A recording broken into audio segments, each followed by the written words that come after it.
বৃহস্পতিবারের রাতটা ছিল অন্যরকম। ওরিয়ন ক্যাপসুলের ছোট জানলার ওপাশে তখন আদিগন্ত নীল রঙের এক গোলক, যে ধূলিকণায় আমাদের সব আনন্দ, সব বেদনা। সেই পৃথিবী থেকে তখন ক্রমশ দূরে সরে যাচ্ছেন 4 জন মহাকাশচারী। পৃথিবী থেকে 43,000 মাইল দূরে যখন ওরিয়ন পৌঁছালো, তখন থেকেই শুরু হলো আসল রোমাঞ্চ। মহাকাশচারীরা তাদের ক্যামেরার লেন্স তাক করলেন পেছনের দিকে। দেখলেন নিচের নীল সাগরে মেঘের ভেলাগুলো ভাসছে এক অদ্ভুত শান্তিতে। কয়েক ঘন্টা আগেই যেখানে তারা পরিবারের সাথে ডিনার করছিলেন, সেই বাড়ি, সেই শহর এখন মহাকাশের এক বিন্দুতে পরিণত হয়েছে।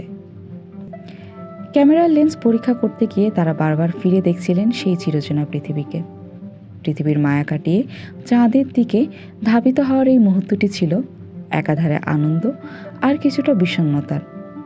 কারণ ওই নীল গ্রহটি তাদের একমাত্র ঘর, যা এখন কেবল একটি আলোক বিন্দুতে পরিণত হতে চলেছে।